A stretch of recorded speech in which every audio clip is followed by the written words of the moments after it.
Okay, let's talk about cycle 3 Memory Master. So there's a few things that you first need to print off and have at your fingertips before getting going with the whole Memory Master process. All of these can be found on our website under the Memory Master tab under the Foundations menu. So the first one is the Memory Master's Guide. This is just a short packet of basically rules and what you can expect. And then the longer packet is the Memory Master Parent Packet. This goes into a lot more detail about how each subject is proofed, which we'll go over in a minute. I kind of made a shorter cheat sheet, but it also has some very important sheets here in the back. It actually starts with this cover page. You can see you write the student name, the parent proof date, the other parent proof date, tutor date, director proof date. This collection of papers here with all these check boxes will travel around with your child to all of the different proofs, and this is how we'll know how they're doing. So like when I proof your child for that final one, I'll be able to see all the check marks for all the things. So if they were to mess up in the director proof and I could look back and see that they had not missed that yet, then I could make a choice about it's probably nerves, and I could give them more chances. Then if they have consistently been missing that or struggling with that, that's a good indication that that particular fact has just not been mastered. So this is a really important sheet. You see that the titles of things is on it, but it's not how you would ask the questions. This is something I tend to ask, I'll ask all of the Latin, and then when I'm done asking all the Latin, then I'll go and check off all of the weeks. I don't try and ask and be checking off at the same time. So that's in the parent packet. So you need to go on our website and print both of these off. And then the other thing I highly recommend is photocopying the proof sheets that are in your Foundations book. So in your Foundations book for cycle 3, starting on page 230, each spread is a different subject. So we've got math, and this is all of the information. So these are what I use to ask the questions, because you see they've got the titles. So then you would just say, tell me the metric measurements, and then they would list them off, and they're right there. So these are really, really good to practice with at home, and then very, very good to do the final proof with. So that's Latin, that's science. So there's a spread for each subject. So I recommend photocopying it. And either using pencil, or what I like to do is I photocopy it at the beginning of the year, and I put it in plastic pages so that I can actually mark, throughout the year, I've been marking the ones that my kids are struggling with, and then as they master it, I erase it. So this helps me know where to really hone in on their work. But we can use these in the official proofs too, because these are the official pages. So I just put these in plastic pages in a little folder, which is also handy to take around town with you. Okay, and the last thing you need for the Memory Master process is you need some black line master maps. So you can use the trivium tables like what we have in class, so that for the proofs, it would be this map and this map with all of the other, with the color map and the words hidden. Okay, so they would do them like this so that there are no words showing. If you don't have a trivium table, the tutors will have one for the tutor proof, and I will use one for the director proof. But for your proofs at home, if you can't get your hands on one of those, you can just copy the ones that are in the Foundations Guide. They are on pages 245 and 247. So again, I recommend photocopying these so that they can easily, you can even blow them up. You can go to Office Depot and blow them up. And you use those for the proofing. So those are the materials that you need to get started. And then let's kind of go over some of the nitty gritty. I've made this little cheat sheet. So students must follow the guidelines for proofing each subject to receive this honor. And the way that you will know that that is happening is by reading these thoroughly. Proofing will begin around week 21. And students can typically do 2 proofs a week. There are 4 total proofs, okay? There's a parent proof. There's another parent proof. Another adult proof. So that's any adult you want. It could preferably not be the other parent in the house, because we want to give our kid practice proofing in front of adults who they're not perfectly comfortable with. So ask another parent in the community. That would be really good practice for them to see what it's like to give a Memory Master proof and to be wowed by these kids who have worked so hard.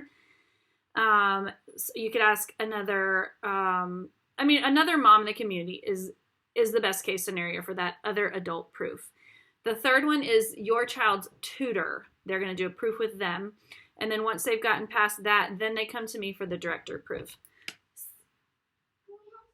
No. Yes, Fiona.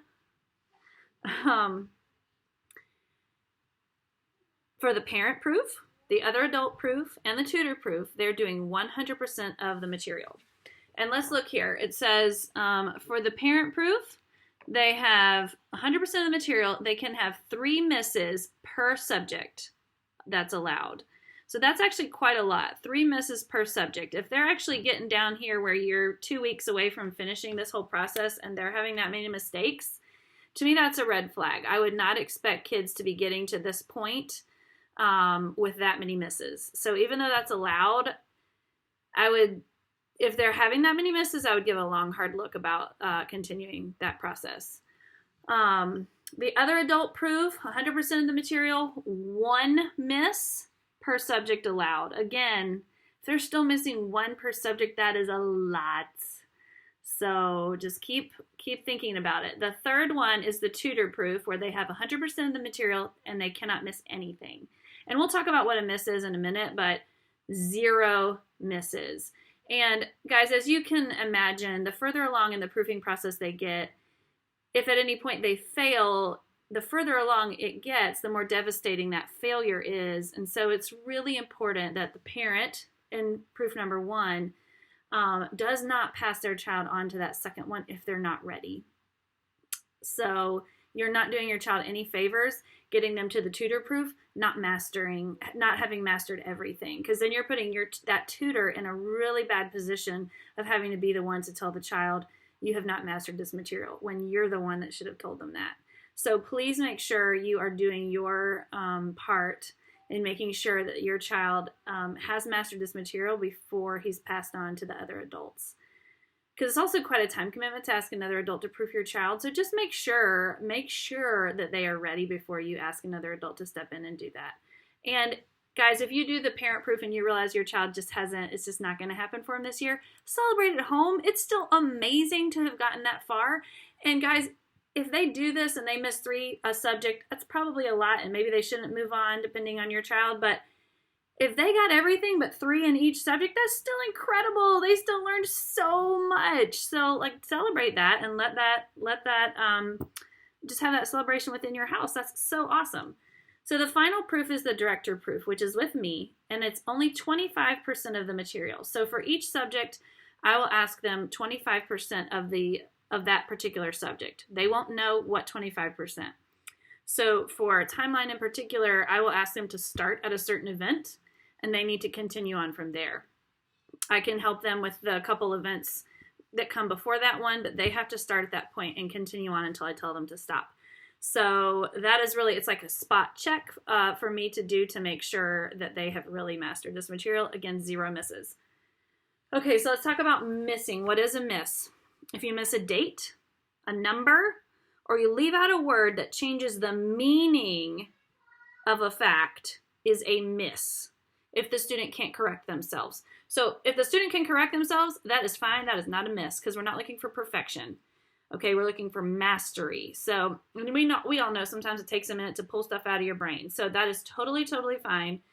If they can correct themselves, you can ask them again. You can ask the prompt again, say, try that one again. Usually that will bring it right back to mind for that child, unless they're so thrown off by the mistake because they never miss it that they get really tripped up. So we need to have grace on our kids, know our kids. We need to be talking to the next person who is proofing and say, really communicate strongly, like they have not had any trouble with anything, or this one particular thing they've been having a lot of trouble with, but I think they've got it. And that way that person can keep an eye out for that one and make sure that that's really been mastered at that point.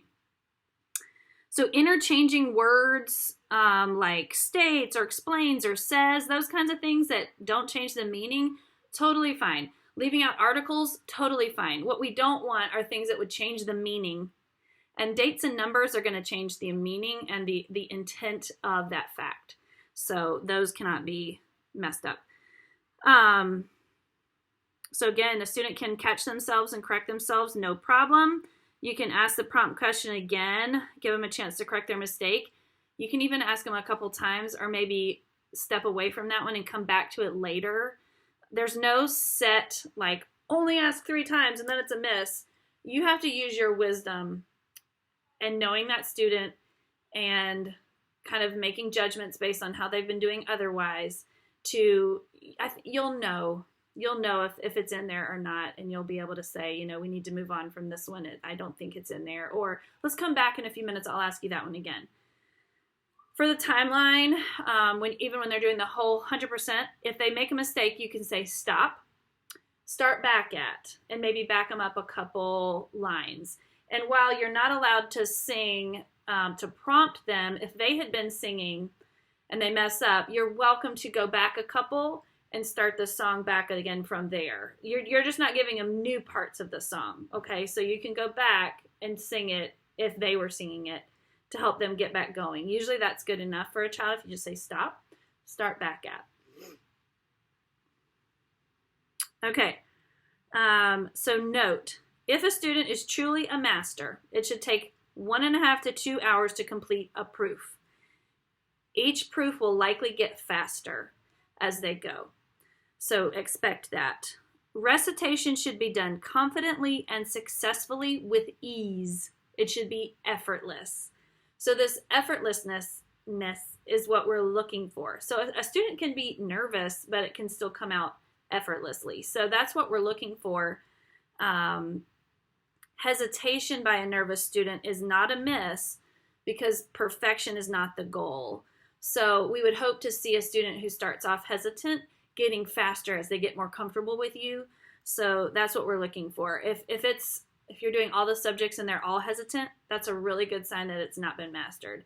But a nervous student will calm down and warm up over time, probably not that much time. Just as they get rolling, as they are not making mistakes, they will warm up and calm down. So watch for that. Before the tutor proof, parents should definitely, I've mentioned this already, but I'm going to say it again, have a conversation with the tutor to discuss how the proofs have been going at home. This is super helpful for a tutor if you say, like the first year Barrett did, I said, he has got this, he has not missed anything, it is all in there, he is solid. And then he made a mistake in that tutor proof, but the tutor knew that it must be in there, and so she asked him, and he actually was so thrown off by the fact that he missed that it took him a few times to fix it. But he ended up getting it, and she was able to give him that grace because she knew and trusted me and believed me that he really had it, that it was in there, that it had been mastered. Parents are responsible for making an appointment with the tutor for the proof. So you, parents, you guys have to make all the appointments. You have to discuss this with the tutor, figure out what time is going to work, and you need to help the tutor be able to have as much peace and quiet as possible, meaning you may need to offer to help keep their kids while they proof your child if they don't have some other situation that they can offer. Because it's definitely, we want to minimize distractions to give our kids as much chance of succeeding as possible. What? Okay, I'll get it later. It's not vital. Thanks. Okay, finally, quick proofing guide to proofing each subject.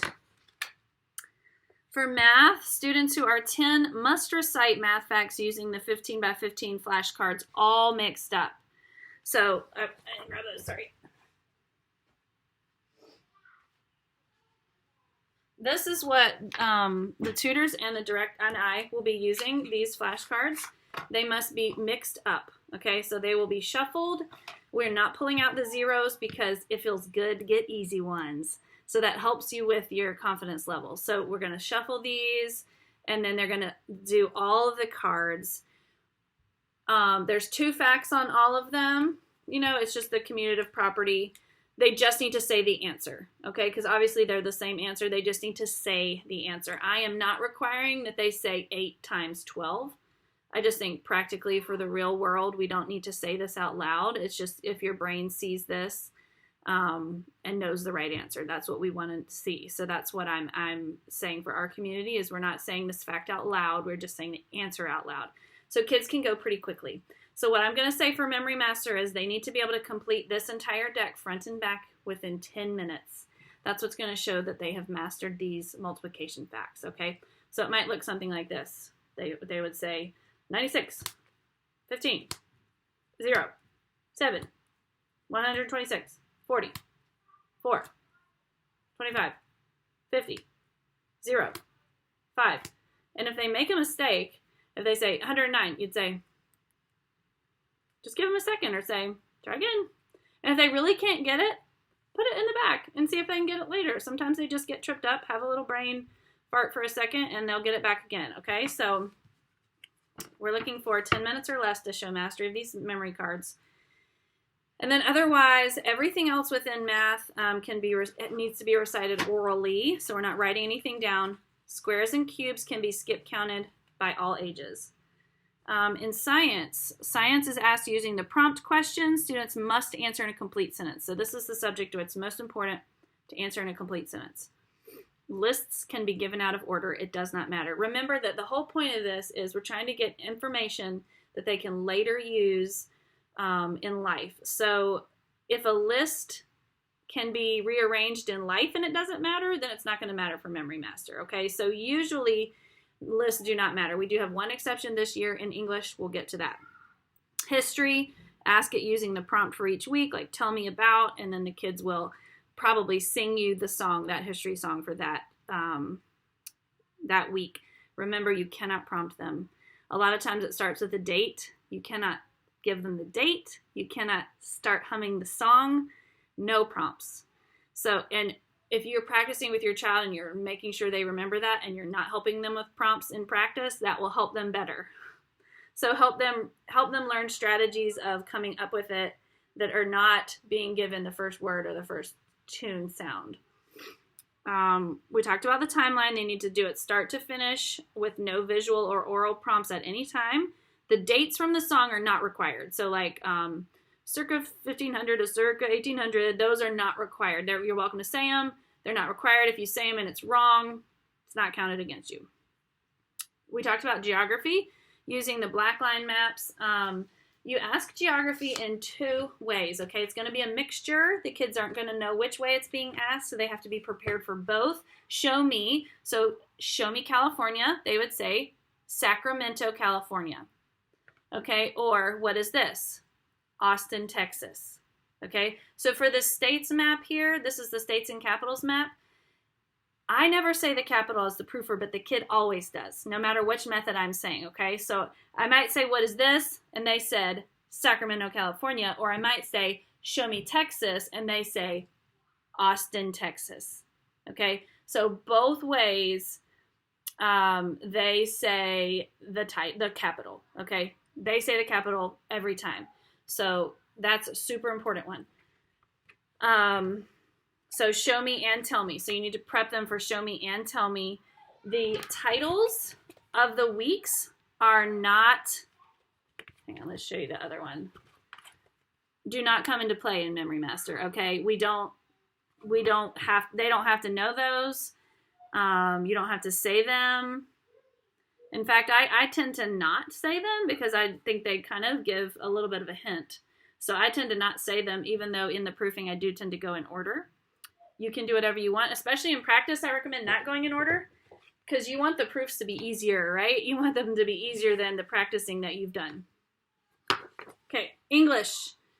Tell me whatever, and they will give you the list of words or the list of whatever. They'll cite the memory work. The exception here is weeks 5 through 16, where, for instance, the verbs to be. They must give those in order. So weeks 5 through 16, they have to give them in order because they correspond to that list that's not being said, that list of infinitive, infinitive, present, past, present participle, past participle. They have to say those in order. I hope I said that right. But that list, that's like an invisible list that's not being said for each of those weeks. So that's why their list has to be in order. Okay. So the verbs to be, am, are, is, was, were, be, being, been. Hopefully I said that in the correct order. Those have to be given in order, okay? And then finally for Latin, weeks 1 through 8, we will ask, it's kind of like maps. They need to know those vocab words both ways. So you could say, give me the English for apud, and they would say with. Or give me the Latin for with, and they would say apud. So they have to know it both ways. They're going to be asked in a mixture of ways. Each, like the apud with, only has to be asked once, but the kid won't know which way it will be. So they need to be prepared for either way. And when you ask it as a proofer, you're going to just vary. You're going to try and split it up so that it's about 50-50 of how you're asking that. Then weeks 9 through 11, those are Latin rules. So you would say, tell me the Latin blank rule, the Latin article rule, or whatever. And then weeks 12 through 24, you will just say, tell me John 1 through 7 in English and in Latin. And then they will proceed to probably sing the song that we've been doing, but say it all the way through in English, say it all the way through in Latin, and then they're done. I would never say, even in the director proof, I'm not going to say, tell me week 22 of Latin. Or I wouldn't say, start at John 1 verse 6 and tell me the English and the Latin from there. I'm not going to do that. So they just need to be able to recite the whole thing from beginning to end in both English and in Latin. Hopefully I have gone through everything that I intended to. If you have questions, please let me know. This is such a wonderful accomplishment, and it's so cool every year to see these kids do this. So, all memory work can be spoken, sung, or chanted, etc., but students must speak clearly. So that's the thing. If you have a fast talker, like I've got a child that just talks really fast, and sometimes you can't understand him, especially when he's reciting things. So, tell those kiddos to slow down. I have to be able to understand you to give you credit for this. So they need to be speaking clearly. And just so you know, too, I was kind of surprised by this. In my first year of doing Memory Master with my son, an hour and a half to 2 hours is a long time to actually sit still, especially for a little boy. So if they are like walking around, doing flips, standing on their head, playing with toys while doing the proof, that is totally fine. But it is a one sitting event. So you're not going to ask them half of the things, go have lunch, and come back and do the other half. No, it's all one sitting. It's starting, going all the way to finishing. So they can be doing whatever they want during that time, but it needs to be start to finish with only the exception of a bathroom break. So just know that, because that's part of the challenge of it, is being able to do it all in one sitting. So that's why it's also not for everybody, because it is challenging. It's challenging to do. But if they want to play and do flips and stuff while they're doing it, that is totally fine. I believe that is all I have. Please let me know if you have any questions.